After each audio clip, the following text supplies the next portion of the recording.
Soy Pilar de la Torre, psicóloga, psicoterapeuta, fundadora y directora del Instituto de Comunicación No Violenta y autora del libro Fundamentos y Práctica de Comunicación No Violenta. Hola Pilar, me llamo Óscar. Hola. Y soy padre de 2 niñas de 3 y 7 años y estoy encantado de estar aquí y poder hablar contigo un rato. Quería preguntarte, ¿qué es la comunicación no violenta y para qué sirve? Hola, Óscar. La comunicación no violenta es un modelo desarrollado por Marshall Rosenberg, doctor en psicología, hace algo más de 60 años. Este modelo se basa en la idea, en la reflexión de que todas nuestras acciones lo que pretenden es satisfacer necesidades, necesidades que son genuinas, que son legítimas. Lo que busca la comunicación no violenta, su objetivo principal, es que podamos satisfacer estas necesidades sin que vaya en detrimento de las personas que nos rodean. Yo creo que a todas las personas nos satisfacen acciones que cuidan de nosotros y que al mismo tiempo cuidan de las personas a las que amamos. Ese es el objetivo de la comunicación no violenta. También es importante que tengamos una idea de a qué llamamos violencia. En este contexto, comunicación no violenta, vamos a llamarlo a todo aquello que hacemos o no hacemos, que decimos o no decimos, que genera daño para la otra persona, mucho o poco, que lleva a que la otra persona, en el caso de nuestra familia, nuestros hijos, se sientan dolidos, se pongan a la defensiva, se cierren, se alejen emocionalmente de nosotros. Marshall Rosenberg señala la importancia de la palabra y del lenguaje en nuestras relaciones. Las palabras, cómo nos expresamos y la energía que ponemos en esa expresión pueden alimentar el desencuentro con nuestros hijos o a la inversa, pueden hacernos vivir proximidad y cercanía. Te puedo poner un ejemplo en una situación cotidiana, un hermano que está pinchando al otro continuamente. Podemos utilizar expresiones como siempre estás igual, no hay quien te aguante, cuántas veces te digo lo mismo y no haces caso. Eso genera daño. Queremos solucionar una situación de conflicto en la familia con elementos que dañan al hijo que lo escucha y que le va a llevar a alejarse. Luego nos dificulta mucho más la relación y la resolución de conflictos. En cambio, si le decimos, ¿qué está pasando? ¿Qué te preocupa? ¿Estás molesto con algo? ¿Me importa lo que te está pasando? Quiero entenderlo. Vamos a pararnos a hablar. Igual necesita atención, igual necesita una conversación contigo, igual necesita estar seguro ese niño de que tiene un lugar en la familia. Y todos satisfacemos nuestras necesidades de la mejor manera que sabemos, muchas veces de manera torpe. Todas las personas, en cualquier situación de nuestra vida, en situaciones de problema o en situaciones felices, lo que queremos en un primer momento de la persona que está a nuestro lado es que nos mire y nos acompañe con calidez. La comunicación no violenta nos enseña a encontrar esa energía de calidez y a podernos expresar desde ahí. Todo esto que me estás diciendo, Pilar, me resuena y me recuerda a situaciones cotidianas, sobre todo con mis niñas. Situaciones como, por ejemplo, que podemos estar en casa y puedes en un momento dado pues, decirle o pedirle algo a tus hijas, se lo repites una vez, se lo repites 2 veces, se lo repites 3 veces, por favor, recoge la habitación o lávate los dientes, y parece que no reacciona. Hay que repetirlo hasta 100 veces y cuando ya te das cuenta es como si ya estuvieras en medio de una discusión bastante subida de tono. ¿Qué técnicas podemos usar o qué herramientas podemos disponer en esas situaciones? En el libro que he escrito, Fundamentos y Práctica de Comunicación No Violenta, ahí recojo un listado de obstáculos a la comunicación propuesto por Thomas Gordon, psicólogo que ha escrito mucho, ha desarrollado también un modelo de comunicación, él lo llama comunicación eficaz. El listado lo incluyo en este libro porque me parece que da mucha claridad de manera concreta cómo hacemos para no resolver los conflictos y vernos en tengo que decirte las cosas 80 veces para que me hagas caso. En ese listado incluye obstáculos como el juzgar, el sermonear, el querer tener la razón y convencer a nuestros hijos por la lógica, cuando lo que está pasando es más a nivel emocional, la ironía, la amenaza. Tú decías, danos herramientas. Para mí la herramienta más poderosa es el proceso de comunicación no violenta con sus 4 pasos. Hechos, sentimientos, necesidades y acción. Imaginemos que un adolescente llega a casa con 5 suspensos. No esperábamos que suspendiera tantas asignaturas, parece ser que él tampoco. Pero nos encontramos con un boletín de notas con muchas asignaturas suspensas. Tiene 5, las más importantes. Ahí estamos, en cualquier situación de conflicto en la familia, estamos en un cruce de caminos. ¿Para dónde elijo tirar? Elijo el camino de los obstáculos, los muros en la relación para conseguir, con un desgaste de energía enorme, lo que yo quiero que ocurra, o elijo el camino del encuentro, de la profundidad, del diálogo, de ver qué está pasando, de la empatía, de la honestidad. Podemos amenazarle, directamente castigarle, chantajearle con un premio, podemos enjuiciarle como vago, como irresponsable. Podemos darle una charla bastante larga de por qué es importante aprobar con 14 años que tiene las asignaturas, sobre su futuro, sobre las salidas profesionales. Darle consejos. Los consejos están también en la lista de Thomas Gordon por varias razones. La primera es porque el 99% de las veces que damos consejos a nuestros hijos en situaciones positivas o difíciles, no nos lo han pedido. Y no solo no nos lo han pedido, sino no es lo que ellos necesitan de nosotros. Ellos necesitan escucha, comprensión, aceptación. En muchos casos, no el consejo. Y en las poquitas situaciones en las que quieren nuestros consejos, antes de ese consejo, les viene muy bien sentirse comprendidos y escuchados. Podemos ironizar, incluso quedarnos en silencio desde ese chantaje emocional. Podemos hacerle sentir culpable del disgusto que tenemos. Sí, como decías antes, ¿no? Algo que no dices, pero también daña o hace sentir mal a la otra persona. Sí, sí. Con el silencio puede lanzar un mensaje muy duro a nuestro entorno y a nuestros hijos mucho. Para ellos nuestro afecto tiene un valor inmensamente mayor que para los adultos que nos rodean. Entonces el silencio para nuestros hijos es retirada del afecto. Y ellos contactan con más o menos angustia en ese momento, porque es la retirada de un afecto que necesitan para sobrevivir. Si volvemos al hijo que nos trae 5 suspensos, nos daremos cuenta de que todas esas formas de enfrentar esa situación lo que van a hacer es empeorar. Vamos a ver cómo podemos ir por el camino de la comunicación no violenta. Y ahí, de manera sencillita, vamos a coger también los 4 pasos. Los hechos son las notas, las calificaciones que nos ha traído nuestro hijo. Puede que nos sintamos preocupados, con temor, enfadados, que a lo mejor no nos lo esperábamos, sorprendidos, confundidos, porque queremos entender qué es lo que pasa, dónde está el bloqueo y no somos capaces de entenderlo.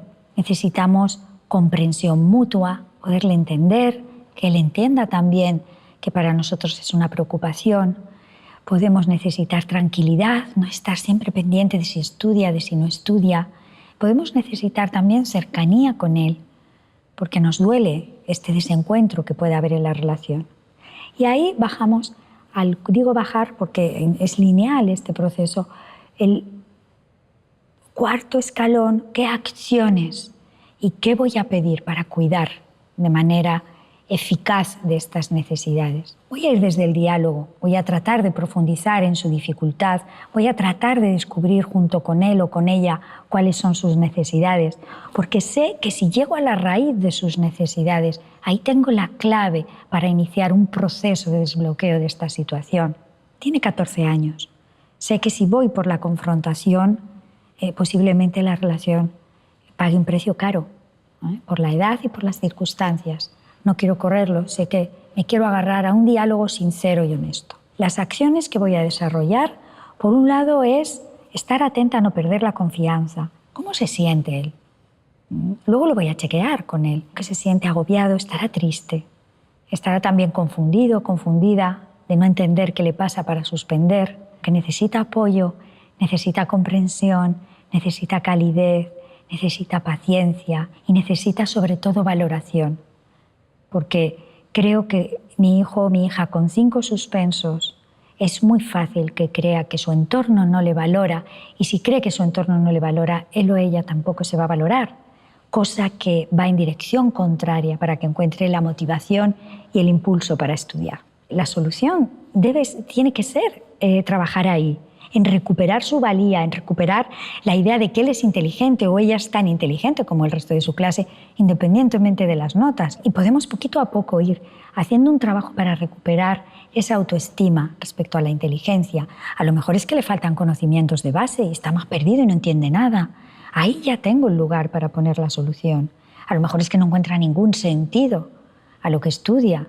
Y ahí también podemos hacer un trabajo para encontrar sentido y también le podemos dejar espacio a él. Es necesario, tiene 14 años. ¿Qué se te ocurre a ti? ¿Qué puedes hacer para ponerte al día en estas materias que llevas tanto retraso y que ahora no entiendes lo que tienes que estudiar, si necesitas apoyo? ¿O qué se te ocurre a ti para descubrir que vales tanto como los demás, que la valía no está en los logros, está en el ser intrínseco de la persona? Bueno, en el momento en que en ese compartir podemos llegar juntos a descubrir cuáles son las necesidades insatisfechas, en este caso, que le han llevado a suspender, van a pasar muchas cosas importantes. Primera, que los padres le podemos comprender, ¿no? Ya no es un vago, ya no es un cara dura, ahora lo hemos cambiado por hay cosas importantes que le están bloqueando. Y él o ella también en la mirada que tiene sobre sí mismo.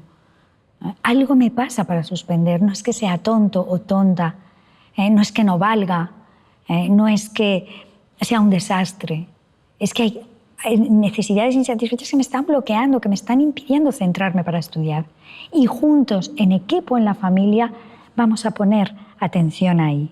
Y juntos vamos a ir dando pasos, al ritmo que se pueda, al ritmo que sea posible. Entonces pasamos de la opción 1, donde lo que ponemos es más peso, más dificultad, más desencuentro, más tristeza y más sufrimiento, a la opción 2, con acciones concretas. La 4ª etapa del proceso de comunicación no violenta me parece fundamental, fundamental. Las otras 3 nos llevan a la acción. La vida es acción, la evolución es acción. Y gracias al proceso de comunicación no violenta, en esta 4ª etapa, en esta situación de los suspensos, pasamos a acción para evolucionar, para caminar, para aprender, para desarrollarnos. La diferencia es muy grande. Te estoy escuchando, Pilar, y lo estoy intentando plasmar en lo que sería mi experiencia con mis hijas. Imaginemos que yo siempre actúo desde el camino del castigo o la amenaza. Y me atrae el camino que me acabas de explicar.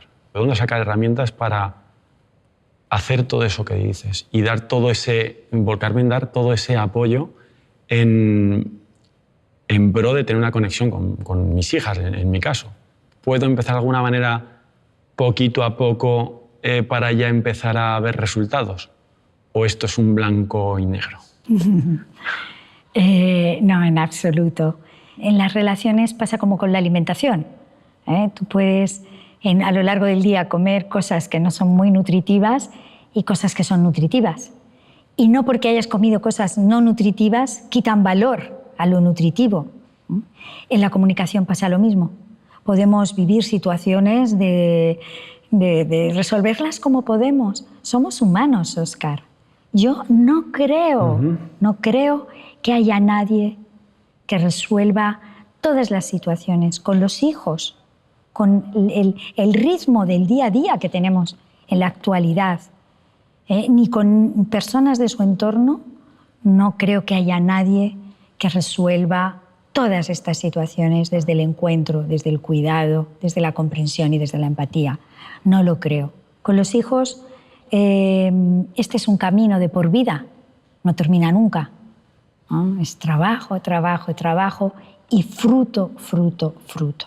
Requiere pararse y poner energía en tratar de ver lo que le pasa a nuestros hijos, qué le puede estar pasando, qué puede estar necesitando, qué puede ser importante para él o para ella. Y cuando hacemos ese esfuerzo de pararnos, de contener el impulso que nos lleva a veces a dejarnos dirigir por la mente, conseguimos entrar por la otra senda. Y el resultado es maravilloso. Y cada vez que entramos más y el resultado es maravilloso, más fácil se nos pone, más motivación tenemos, porque nos damos cuenta que más merece la pena. Eso me anima como padre porque me hace ver que me puedo enfocar en los logros que conseguimos en lugar de los fracasos que puede pasar a veces. ¿Y qué pasará, Óscar? Creo que lo importante es cuando nos comportamos de una manera que no nos satisface, no quedarnos engullidos por la culpa. Salimos de la culpa inmediatamente que ponemos aprendizaje. Y esto me ha pasado, he gritado, he dado una mala contestación, no he escuchado como me hubiera gustado a mis hijos o a mis hijas.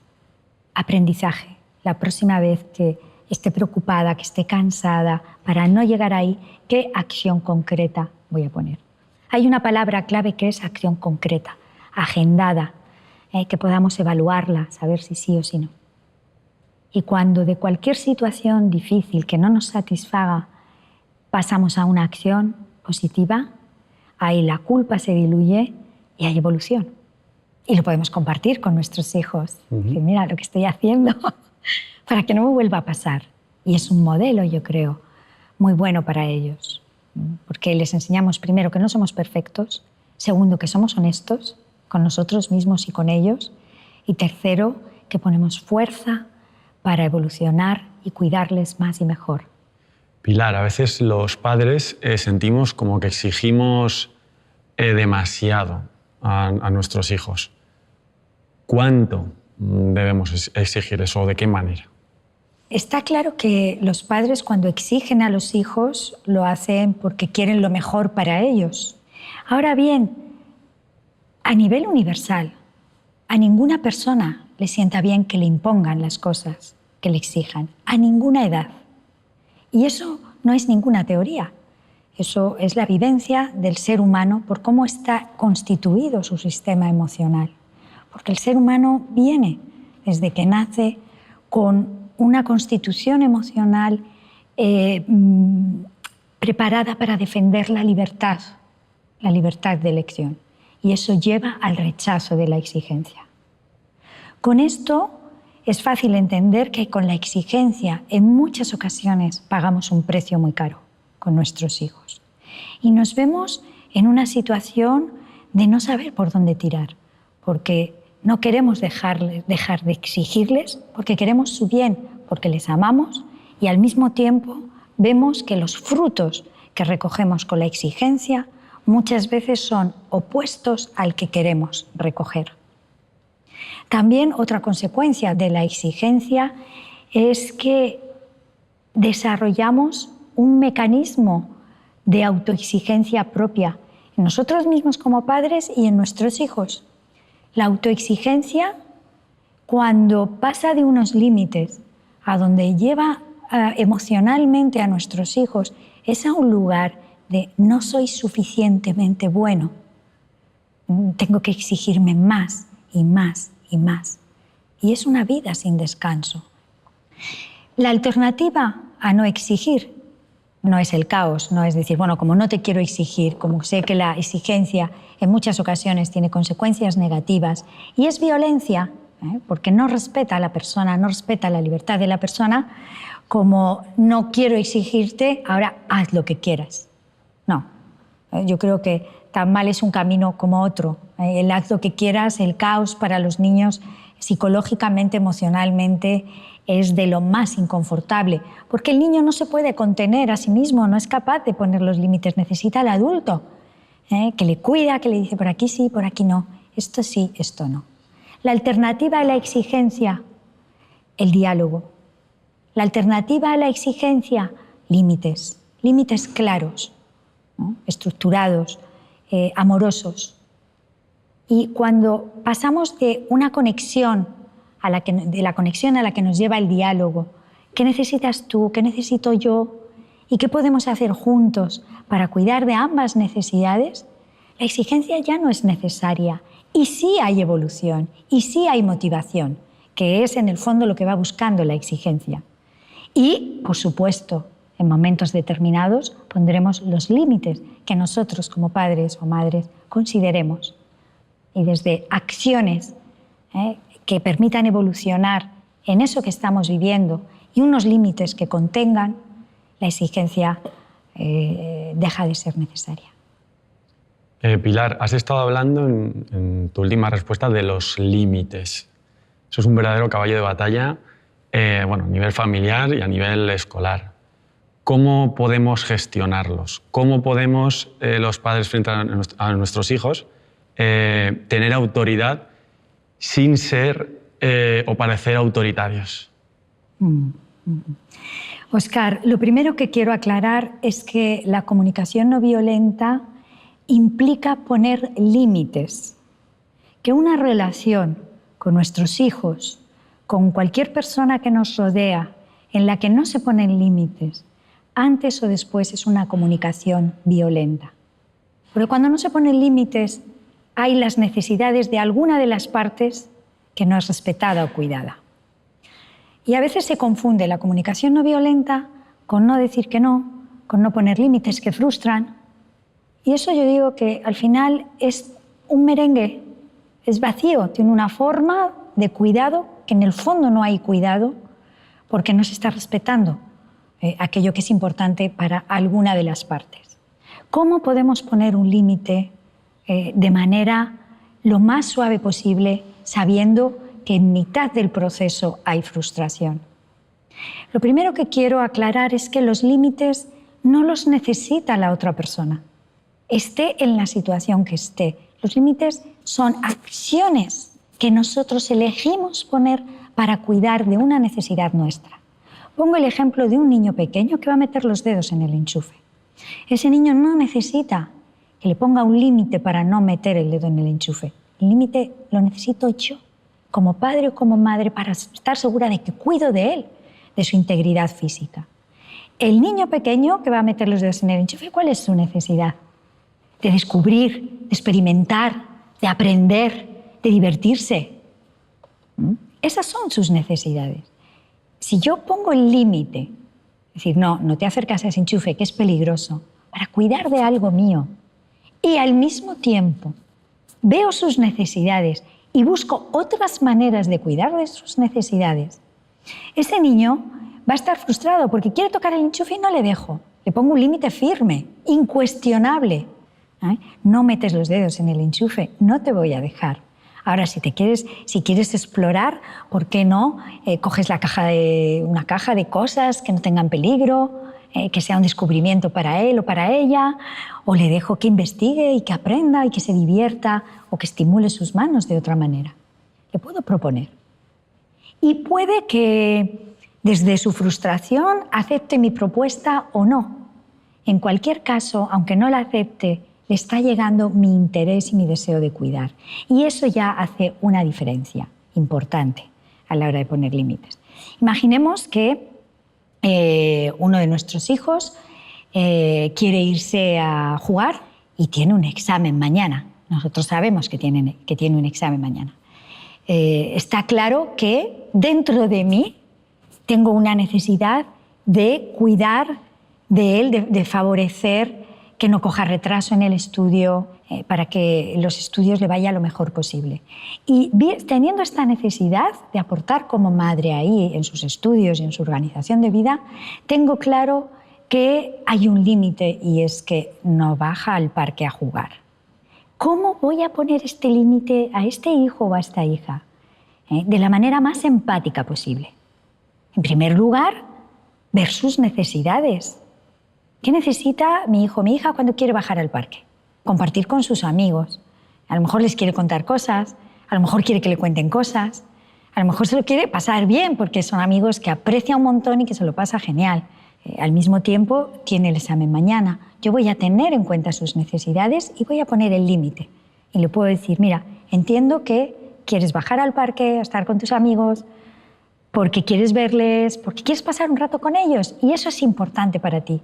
Es así, es así. La empatía que tengo en mi corazón la convierto en una hipótesis para chequearla, porque solo él, solo ella, solo nuestros hijos saben lo que les pasa de piel para adentro. Y si me dices, sí, mamá, es esto.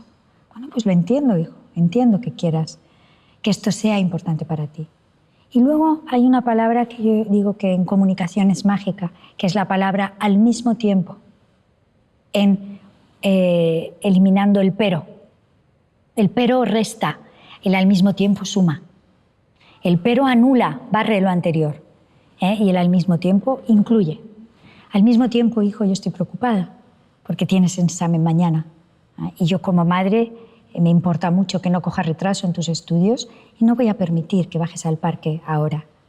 Abro un espacio donde le aseguro a mi hijo o a mi hija que veo sus necesidades y que no solo las veo y me importan, sino que paso a la acción para cuidar de ellas. Incluso buscar una alternativa conjunta, por ejemplo. Claro, eso es genial. Eso es genial, que a veces vamos como apisonadoras no dejándoles espacio. ¿Qué podemos hacer? Lo que pasa, Óscar, que cuando ponemos límites es importante demostrar nuestro verdadero interés en cuidar de sus necesidades. Entonces, en esa ocasión, yo personalmente elijo hacer yo la primera propuesta. Porque si le pregunto, ¿qué puedes hacer? Es como que le dejo el peso a él o a ella. Y yo quiero demostrarle que de verdad, que es auténtico, que quiero cuidar de sus necesidades. Entonces, hago yo las propuestas. Y luego, por supuesto, con apertura, negociamos. O a veces nos encontramos en el peor de las situaciones que la rechaza. Aún así, le estoy demostrando un interés por lo suyo. Vale, entonces me ha quedado claro que los límites tienen que estar. Incluso has dicho que la ausencia de límites es comunicación violenta, sí, que es algo que me ha llamado la atención. Sí. Y ahora bien, límites, ¿cuántos? ¿Tiene que haber muchos límites? ¿Tiene que haber pocos? Cuantas veces lo sienta. Lo voy a expresar así, Óscar. Mi obligación como madre, mi primera obligación como madre es cuidar de lo mío, cuidar de mis necesidades. Porque en el momento en que yo cuido de mis necesidades, voy a estar disponible para cuidarlas del otro. Si yo no cuido de mis necesidades, dejando de poner límites que siento dentro de mí, o poniendo límites que no siento, al final le voy a hacer pagar un precio a nuestros hijos, a mis hijos. Porque si no cuido una necesidad, le voy a hacer responsable.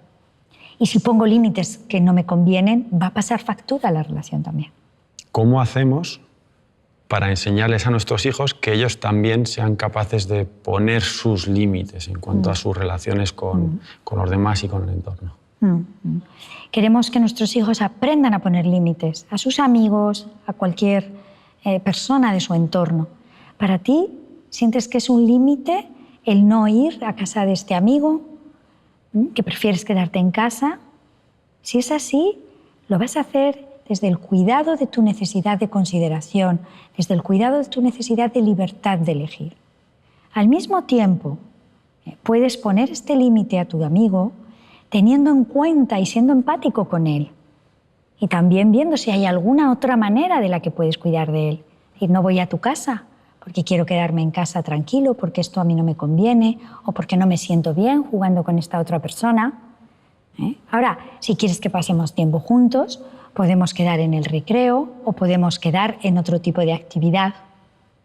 Y ahí, cuando acompañamos a nuestros hijos a poner límites empáticos y cuidadosos de sus necesidades, encuentran fuerza y pierden el miedo a ponerlos. Porque en general los niños tienen miedo a poner los límites porque quieren cuidar de la relación con sus amigos. Les decimos, puedes poner este límite claro, firme, inamovible, y al mismo tiempo cuidar de la relación con tu amigo, porque sabes ser empático con él y propones otras alternativas, es mucho más fácil. Pilar, ¿y qué pasa cuando algo que hemos pactado con nuestros hijos pues no lo cumplen? Suele ocurrir con el proceso de comunicación no violenta o desde cualquier forma de diálogo. Llegamos a acuerdos con nuestros hijos y a veces pues, estos acuerdos no los cumplen. Ahí estamos en una situación de cruce de caminos, no han cumplido un acuerdo, el modelo social que tenemos ante esas situaciones suele ser el reproche, la acusación, el hacerle sentir culpable.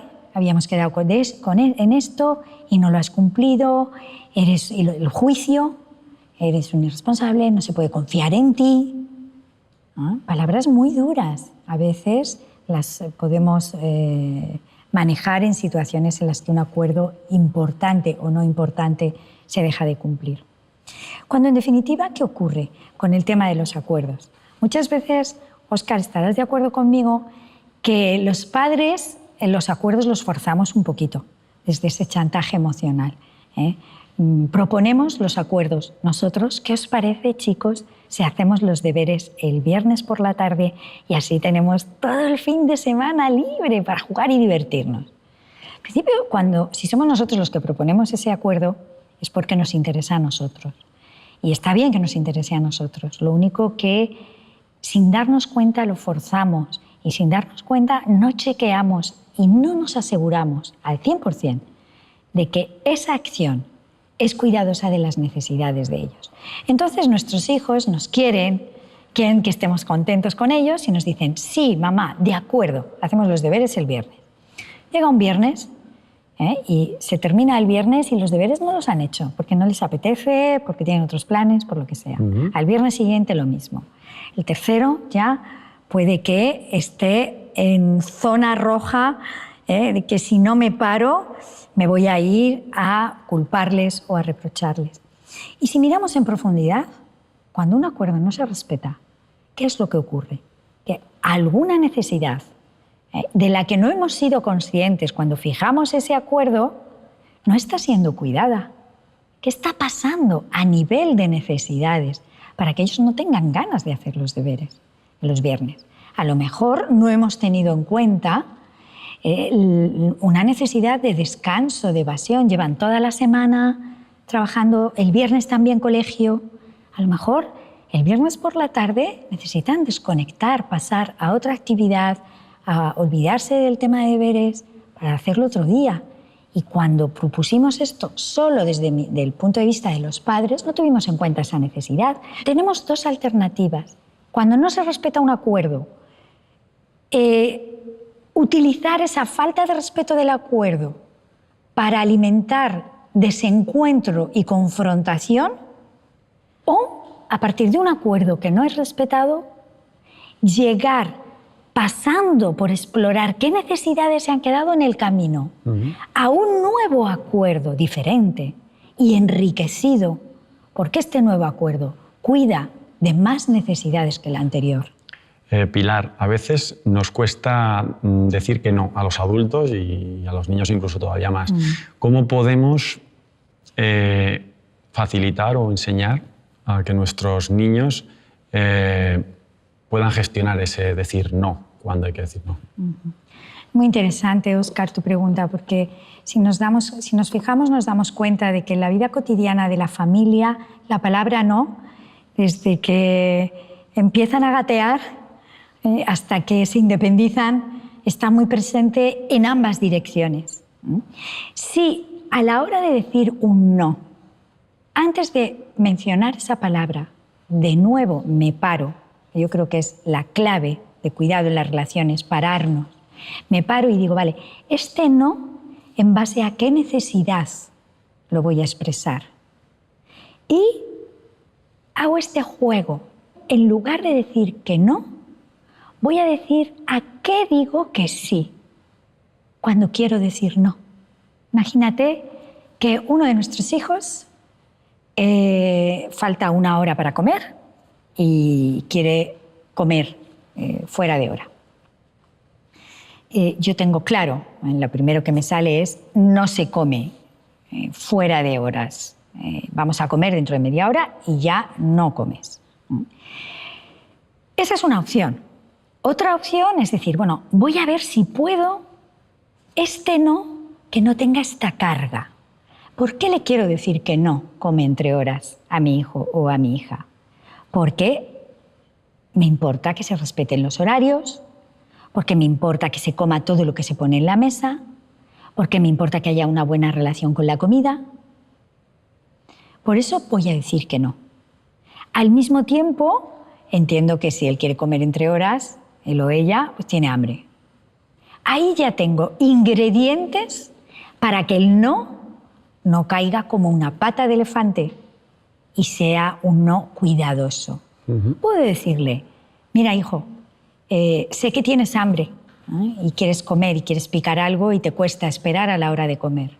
Al mismo tiempo, en lugar de pero, al mismo tiempo me importa mucho que se respeten los horarios en la comida. Me importa mucho también que haya un orden en el día a día de la casa, ¿no? ¿Sería posible para ti, en lugar de picar esto, comerte una pieza de fruta? Fíjate que yo no he dicho la palabra no. Y sin embargo, es un no picas. Una forma es ni hablar, no se pica entre horas. Y otra forma es, me importa mucho el cuidado de las normas, que se respeten los horarios, que se respete la comida que se pone en la mesa. Entiendo que tienes hambre y pongo algo de cuidado que sea posible para mí.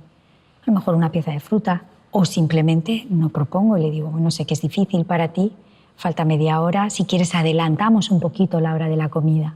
Siempre hay un margen de cuidado. Es importante que no vayamos con rigideces. ¿Cómo nos ayuda la comunicación no violenta a escuchar su no? Es importante que nos demos cuenta, Óscar, que nos han enseñado a tomarnos el no como un no a nuestra persona, como algo personal. Me ha dicho que no se viene conmigo a tal sitio, no quiere ir conmigo, me dice no a mí.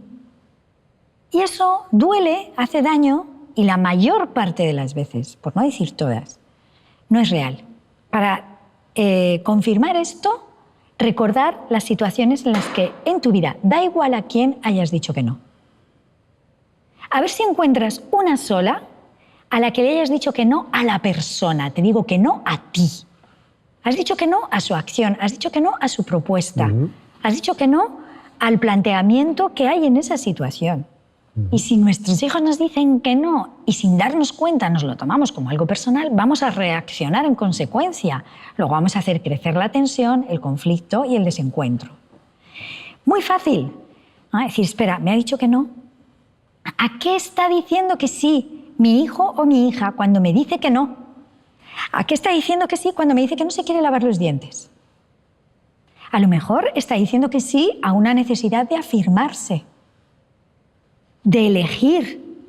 Porque si me paro y veo el día a día, es verdad que tiene el día a día todo cronometrado, todas las normas muy marcadas, su padre y yo diciéndole lo que tiene que hacer.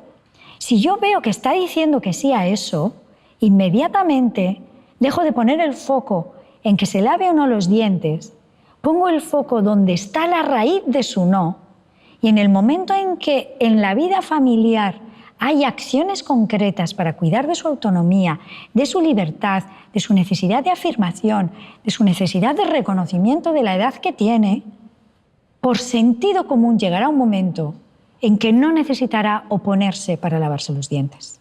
Pero ¿qué pasa en aquellas situaciones incluso que vienen de nosotros mismos, ¿no? Que nos o venimos a casa muy cansados, estamos desbordados y somos nosotros los que entran pues, pisoteando todo aquello que hay, ¿no? Creando un mal ambiente familiar muy tenso.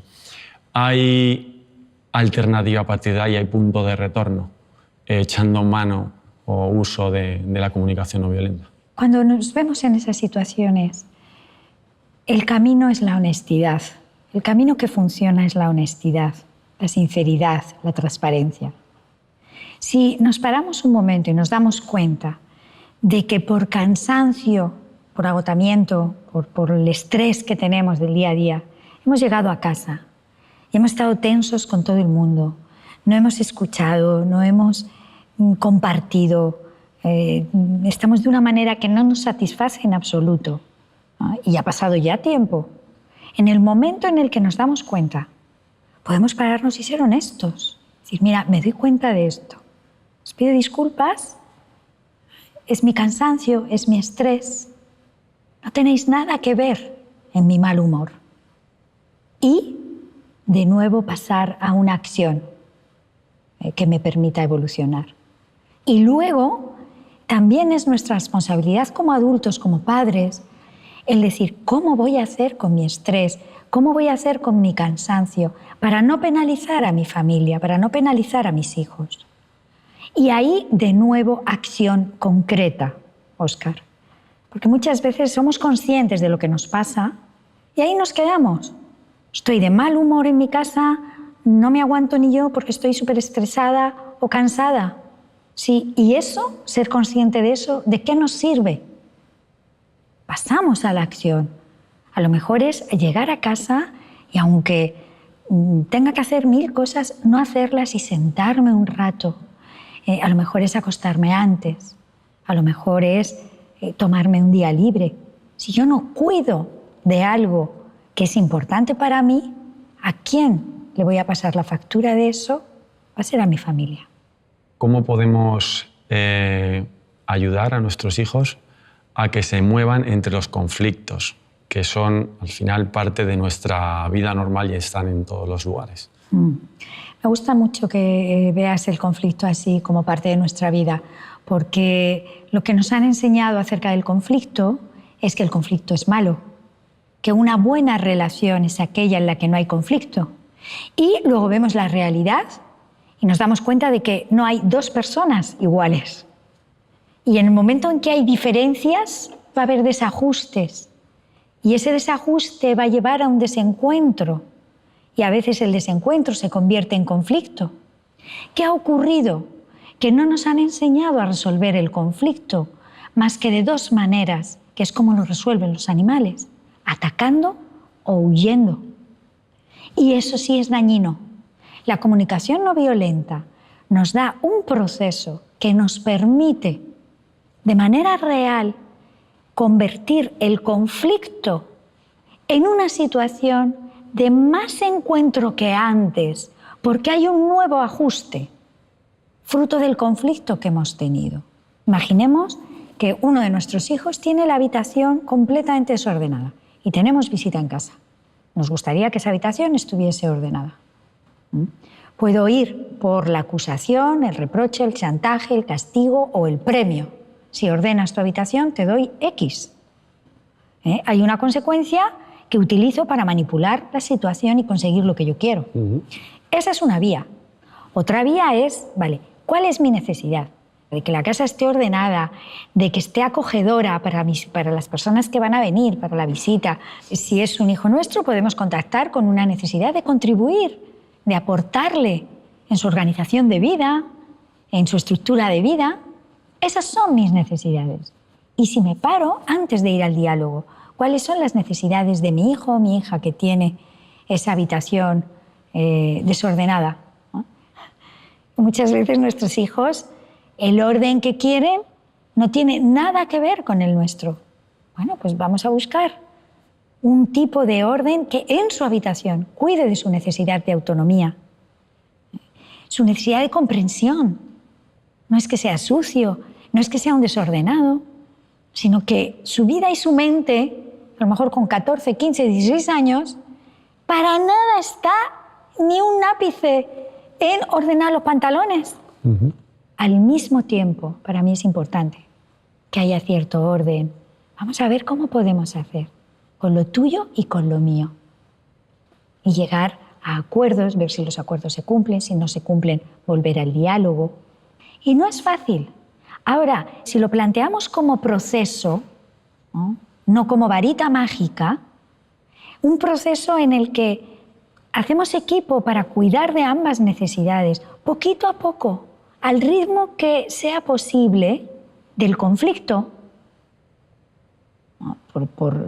porque el inicio fue un conflicto, puedo enriquecer la relación con mi hijo o con mi hija y de una manera realista ir avanzando a formas que cuiden de ambos. Es decir, que realmente los conflictos incluso los podemos utilizar como oportunidades de acercamiento. Lo son, Óscar. Son oportunidades de acercamiento y si queremos lo convertimos en oportunidades de distanciamiento. Nosotros elegimos. Suena duro y difícil a la vez. Porque al final en el día a día pues no resulta fácil el poner todo esto en práctica. Para mí es como que lo veo un poquito, no lejos, pero difícil de ponerlo en marcha todo a la vez. Sí. Marshall Rosenberg da 3 recetas para incorporar la comunicación no violenta a nuestra vida. La primera receta es practicar, la segunda practicar y la tercera practicar. Con esas 3 recetas uno va avanzando. Nunca llegaremos a la meta, creo, porque no somos perfectos, pero uno va avanzando, eso está garantizado. Y tenemos que tener en cuenta que esa práctica es importante que la planifiquemos cuando no estamos activados, en pequeñas cosas. Estás cansado, podemos poner, ayuda mucho el decodificar necesidades. Quiere comer entre horas, ¿qué necesita? Tiene hambre. Se está quejando del profesor, que necesita comprensión, confianza. Me está diciendo que soy injusto con su hermano, que necesita atención, cariño. Me está diciendo que cuánto me quiere, que necesita seguridad afectiva. Podemos estar trabajando las 24 horas del día. Más planificamos la práctica fuera de situaciones en las que estamos activados y trabajamos antes y después de situaciones en las que nos hemos activado, con eso hay evolución garantizada. Pongamos las condiciones para avanzar, porque los resultados merecen la pena. Pilar, ¿cómo podemos desarrollar la autoestima con la ayuda de la comunicación no violenta? Con la comunicación no violenta nos lo ponemos muy fácil. ¿Por qué? Porque si seguimos los 4 pasos y vamos poniendo validación, haciendo legítima esa vivencia interna, la autoestima de nuestros hijos se nutre directamente. Por ejemplo, si uno de nuestros hijos o hijas está preocupado por algo que ha vivido con un amigo o una amiga y exploramos con ellos los hechos que ha ocurrido, sin poner juicios nosotros, sin evaluar, son hechos que a él o a ella le han estimulado. Y si no enjuiciamos eso, estamos legitimando su relación con el entorno. Podemos decir, no sé por qué te tomas esto así. No te tenía que haber afectado, no te tenía que haber importado. Con esas frases estamos quitándole valor y descalificando la vivencia interna de nuestros hijos. Podemos cuestionar, si acaso, la forma que eligen nuestros hijos de expresar estos sentimientos. Por ejemplo, cómo eligen expresar la rabia insultando. Pero esa es la forma de expresar lo que podemos poner en cuestión. Ahora, el sentimiento de rabia forma parte de la naturaleza humana. Es como cuestionar que tenemos 5 dedos o 2 orejas. No hay un ser humano que no conozca el sentimiento de rabia, de tristeza, de miedo. Condenar o negar o no aceptar esa emoción y ese sentimiento de nuestros hijos significa no aceptarle a él en su totalidad.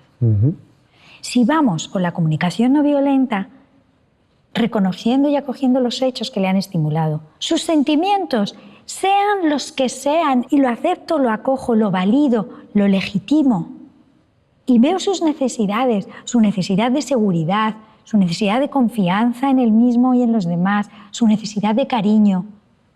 Esas son necesidades universales, fundamentales de todo ser humano. Y a veces las cuestionamos en nuestros hijos. No sé por qué necesitas tanta confianza, no sé por qué no tienes confianza en ti, no sé por qué necesitas tanta seguridad, si tal, si cual, no sé por qué necesitas tanta atención, no sé por qué necesitas tanto. Es como cuestionar el ser profundo de nuestros hijos. Cuando legitimamos, cuando validamos, cuando aceptamos y más aún cuando ponemos acciones para cuidar de esas necesidades legítimas, genuinas, profundas, la autoestima está inmediatamente, está ahí. Porque nuestro hijo aprende que es importante, aunque tenga miedo, aunque tenga rabia, Las formas, estamos aquí los padres para enseñarles a expresar esas emociones de una manera positiva también para el entorno. Previo aprendizaje nuestro también. Tú necesitas seguridad, necesitas confianza, necesitas sentirte importante entre tus amigos, valoración. Ahora, en equipo o a ti, primero, ¿a ti qué se te ocurre que puedes hacer para cuidar de esa necesidad? Tu forma preferida es que estos dos amigos quieran ir contigo, pero parece que no es posible. Luego también podemos enseñar a nuestro hijo a buscar otras acciones. No serán las preferidas, pero cuidarán de sus necesidades, de sentirse valorado, de sentirse querido y de sentirse importante ante los ojos de sus iguales. Asertividad. ¿Qué es realmente y cómo podemos ayudar a nuestros hijos a ser asertivos? Nos manejamos en el mundo de la comunicación con 3 modelos de comunicación: la comunicación agresiva, la comunicación pasiva y la comunicación asertiva. Desde el prisma de la comunicación no violenta, los 2 primeros tipos de comunicación, comunicación agresiva y comunicación pasiva, describen lo que en este ámbito llamamos comunicación violenta. Son 2 formas de responder a una situación que no nos gusta, como responden los animales, huyendo o atacando. La huida, la comunicación pasiva, y el ataque, la comunicación agresiva. Si pasamos al tercer modo de comunicación, comunicación asertiva, ahí hay varios enfoques también. A veces se habla de comunicación asertiva, una comunicación que se centra en la forma de expresarse, en dar recursos a la persona para conseguir afirmarse, para conseguir convencer. Sería algo así como recursos muy hábiles para salirse con la suya, para ganar en una situación. Y hay enfoques que a eso lo llaman asertividad. En comunicación no violenta, eso lo subimos al primer grupo, comunicación violenta. La asertividad, desde el enfoque de comunicación no violenta, es conexión, es empatía, y ahí tenemos la asertividad. La asertividad no está en la acción que queremos conseguir. No ponemos la fuerza, la firmeza en esa acción. Somos asertivos en comunicación no violenta cuando la fuerza vital la ponemos en proteger y en cuidar de nuestras necesidades. Marshall Rosenberg decía, y le escuché una frase que me encantó, decía: nos agarramos a nuestras necesidades como un perro a un hueso. Agarrados a nuestra necesidad como un perro a un hueso, deja todo el espacio necesario para ir a ver también las necesidades de la persona con la que tenemos una relación. Y la asertividad en comunicación no violenta estaría ahí, la fuerza para proteger y cuidar de nuestras necesidades como adultos que somos, y la fuerza para que haya un cuidado mutuo también de lo que le importa a la otra persona. Puede darse una situación en la que tenemos distribuidas las tareas de casa y a uno de nuestros hijos le pedimos que baje la basura y nos dice que no quiere. Ahí tenemos un recorrido para las 4 alternativas que hemos visto: la agresiva, con amenaza, con castigo; la pasiva, callándonos en formato víctima, en formato distancia, en formato ya me las vas a pagar. La asertiva, que pone atención solo a la forma, ¿no? Y entonces hago la estrategia del disco rayado, o vuelvo a formular, o pregunto. Bueno, pues todos esos recursos que dan en esos modelos de asertividad. O bien podemos ir a la asertividad con este enfoque de comunicación no violenta. ¿Cuál es mi necesidad? Estoy cansada, necesito descanso, necesito apoyo, necesito colaboración.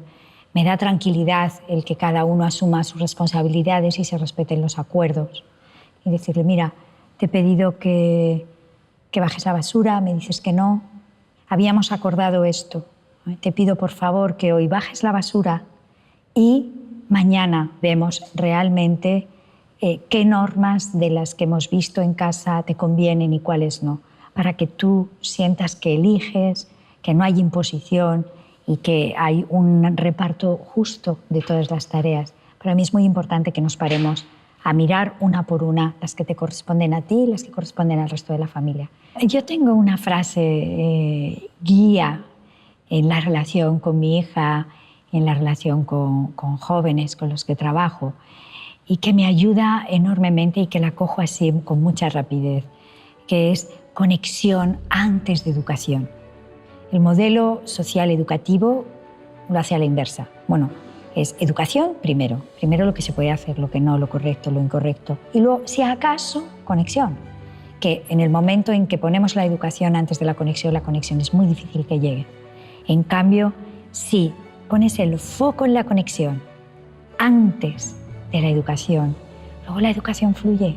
Podemos explicar desde el compartir, desde la complicidad. Conexión antes de educación. Pilar, muchas gracias por este rato que hemos estado hablando y has estado respondiendo mis preguntas y curiosidades. Muchas gracias a ti, Óscar. Ha sido todo un placer.